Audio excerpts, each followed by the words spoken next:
started? Yeah, good. We're started. All right. Hangout on air is now live. Okay. Well, according to Google, this is live. So, hello everyone out there in Google Hangouts land or Facebook or wherever you are in front of your computer. Yeah, live. Wherever. Live. Alive. Yeah. Alive. Yes, it's better. Good. How you doing, Jan? I'm doing pretty good, Jeff.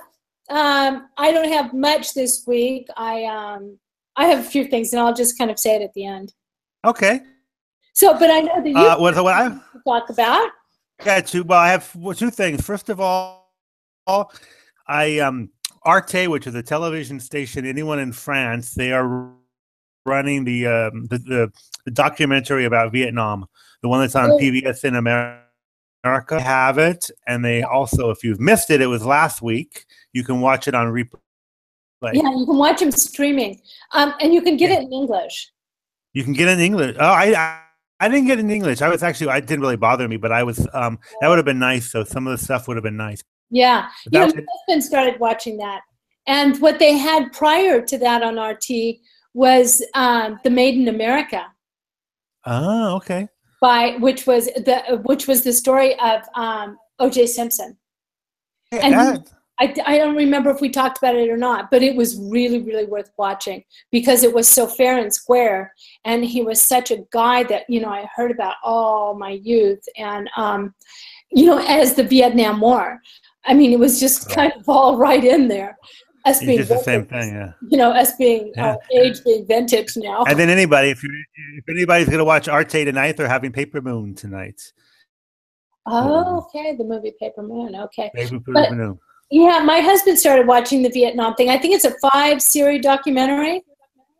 Well, actually, in what Arte has for Vietnam, you kind of broke out. If you're saying Vietnam, they have 9 of the 18 hours. But it's a 5 version. Yeah. But 18 hours, I mean, I watched it. It was very powerful at times. I don't know if I could have watched 18 hours. That's a lot. Yeah, that is. Excuse me. But anyway, getting on to the war. Yeah, exactly. Getting on to the lighter things. Yeah, anyway. All right, on to the lighter side of things where you and I try to usually tread. Yeah, really. Is that I saw 2 things on Facebook. Well, everything, if it doesn't happen, it's not on Facebook.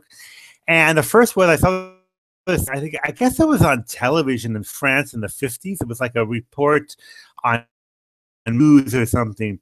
In 1956, the French government said that any children under 14, guess what they couldn't drink if you were under 14 at school?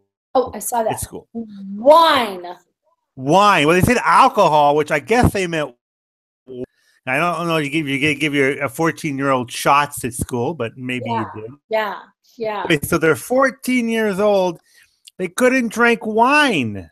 Yeah. I saw that. I mean, what's the country coming to? I know, but I mean, when I know various people in our age group, Jeff, that when they were little, they would get a taste of wine at the table because that's what everybody drank. We drink milk.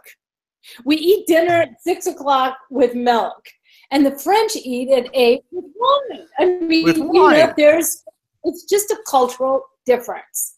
I know you. Different. I like that.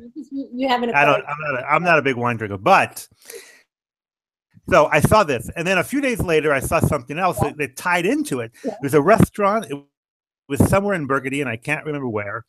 That said you could not have your phone. You could smartphone or tablet at the table, and the restaurant they outlawed. I'm sure many of them do that thing, and the owner had this big, but you couldn't stuff of wine. Yeah. And then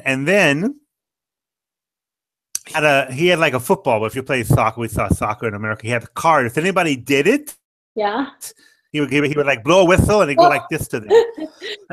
And if he did 2. Out, and he said that he kicked out 6 people. He kicked out 6 people. Wow! I don't know if thought that was interesting. Yeah, and that's kind of a cute way of doing it because c'est l'arbitre, which is the referee, and when they give a yellow card, and they're like, if you get 2 yellow cards, Oh, that is interesting. It is. It's really, that was really cool because so you're 56. Yeah. And then it's another thing. Yeah. My son who goes to high school in France told me that they do not allow them now to have their telephone lunchtime. Oh. They take it. I don't know how they do it, if they have to put them away or they have to put them in their pocket or something. They can't have, and he said it's really, I don't know if it's cool, but it could be from the Ministry of Education. They're trying to cut down on smartphone use, which I think is good. Yeah. I don't know. You know, we went to school and there were no smartphones. We had to go put a dime into a machine. You know, go and put a phone to make. Right. Well, we used to have to go to the office if we wanted to go to the office. Or go to the payphone. Right. But two things then about smartphones that I can add to that. I saw once on Facebook that now the young kids, what they do is when they go to a restaurant, they all put their phones on top of each other, a pile on the in the center of the table, and the first one to pick up their iPhone before the meal's finished has to pay the bill. That's a wonderful idea. And then I recently saw yesterday this funny film. I'll actually send it to you because I thought it was pretty funny. It's the old, you remember Felix the Cat and, you know, all those black and white cartoons that we used to get when we were little. I mean, really vintage ones. They were probably old when we were little. But anyway, and it shows all of these like black and white people walking into and they keep falling into a hole because they're also busy on their iPhones and they keep falling down this hole, and it says we've got to stop this madness. Which is so true. You know, I get, you know, a bit nipped at my husband when we're, you know, out and he's just sitting there on the iPhone. I'm like, can you stop for a minute? So anyway. Yeah, it's true. Yeah. Well, listen, I just had one thing to say. We have a listener who always waits for our Janet Jeffs. And so I just wanted to say hello to Mary Ann out there who's a bit bogged down with the negative news of the world. And I just wanted to say, you know what? We all owe it to ourselves to keep our minds and our attitudes above all of that, because you know what, it's been going on and it'll go on with or without us, and we owe it to the divinity in ourselves to just stay on a positive level and a positive note, because you know otherwise it's easy to get really bogged down, and that's not why we're here. So. No, well said, Jan. Well said.